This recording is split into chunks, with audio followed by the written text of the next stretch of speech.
Are you looking to transition into GovTech and don't know where to start? In this video, we'll explain exactly how you can transition into a GovTech career successfully.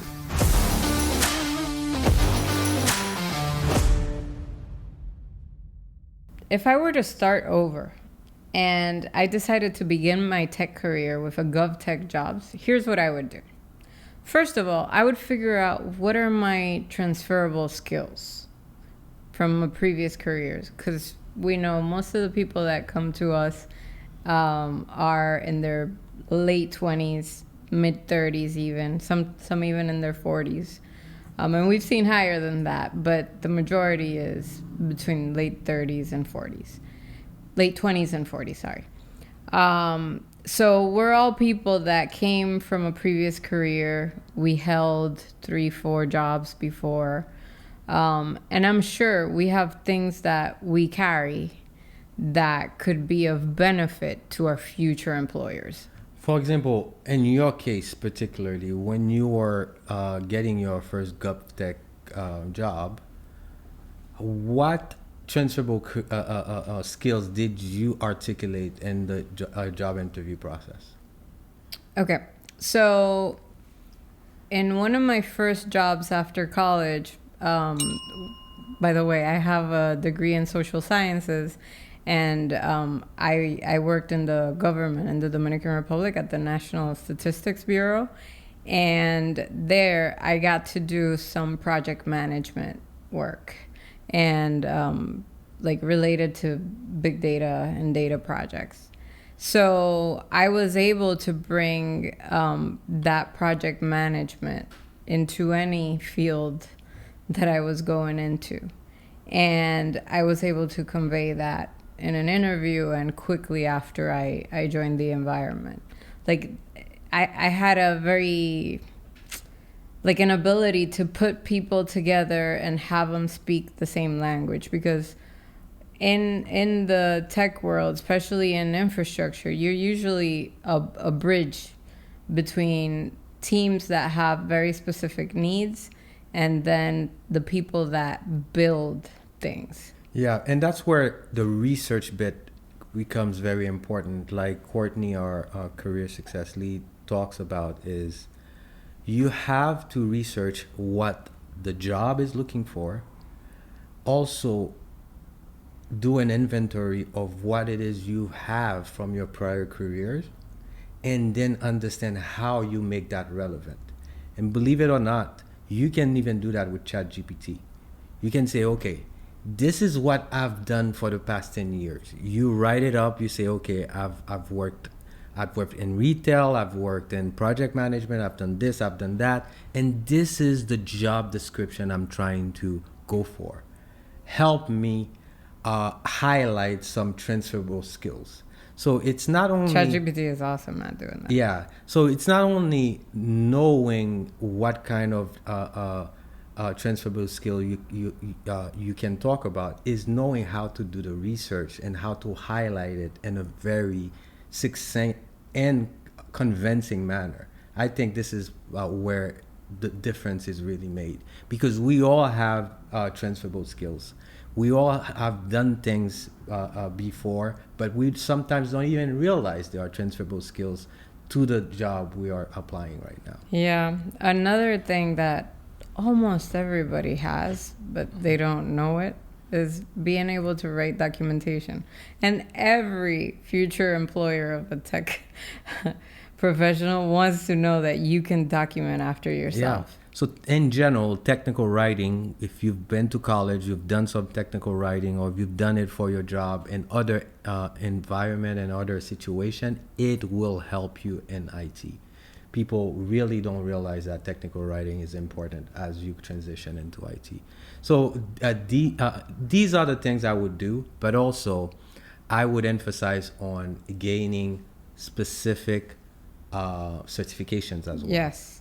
If you want to get into GovTech, if you want a clearance, you have to have a Security Plus. Yes. Like it's very relevant in that space. And a lot of people don't realize the Security Plus has two roles. First, sometimes, not always, it's a technical requirement, but sometimes it's a more a requirement for the agency, because some agencies, even if you're not going for a tech job, by the way, they require a security plus for them to be sure that you understand how to operate in a high security environment. Yep.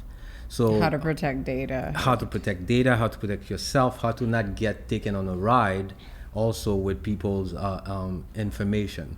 So gaining at least a security plus, and of course, A security plus is a requirement. It's something that's absolutely required if you want to get a security clearance. yes, and also not only it's a requirement for security clearance, but it just opens up the marketplace for you. That's why now at Yellowtail Tech, on top of the core certifications we offer, which is RHCSA from Red Hat and AWS certifications, we make it part of our program for students to actually get their security plus, not only for the technical knowledge they require, which they do, but to open up the GovTech sector for them. Yep. Yeah. And of course, that's not the only cert. That one is required for everybody, but then there are other more technical certs, like the RHCSA, the Red Hat Certified System Administrator. There's the Certified Information Systems Security Professional, or CISP. Yeah.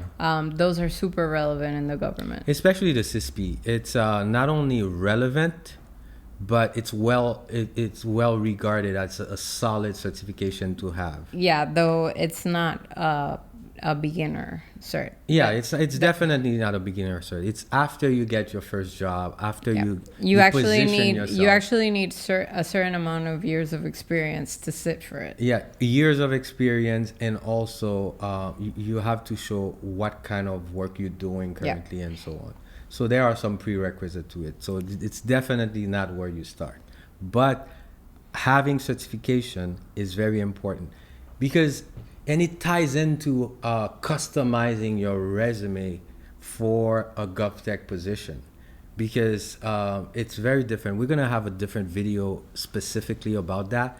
But a lot of people don't realize the way the government scans and tracks your resume is very specific. So there's a lot of automation used. Not only a lot of automation, but a lot of processes to make things fair to everybody. So there's a way to put your name. There's a way to set up what a training you have. And it's very systematic. It's very systematic, and it's a whole process you need to know. It's a science in itself. It's a science. Yeah.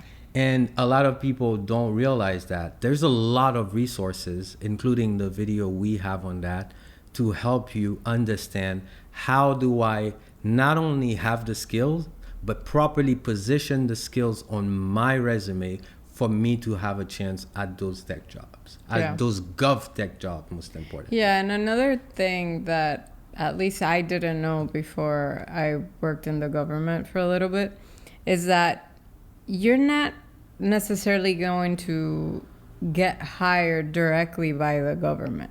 So you could get a government job directly with the government, like the government being your employer, or you can get a job with a agency, a contracting agency that gives you a contract to work in a government position. Yeah. So these are the two main ways to work for the government: directly with a government agency, and through companies that have contract with a government agency.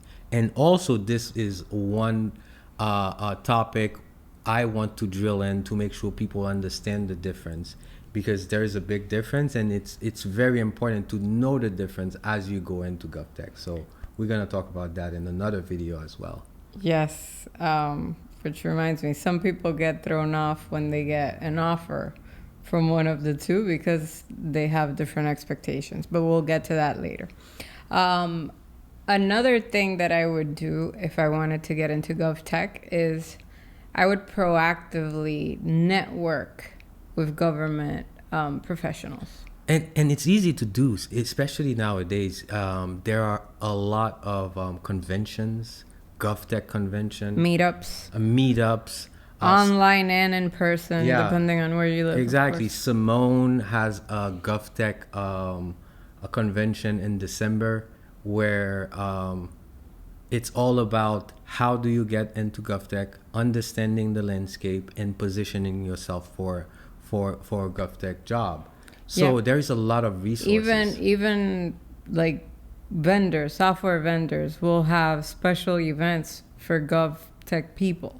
Yeah, So let's say AWS will have events for like regular any type of institution, and then they'll have events for GovTech.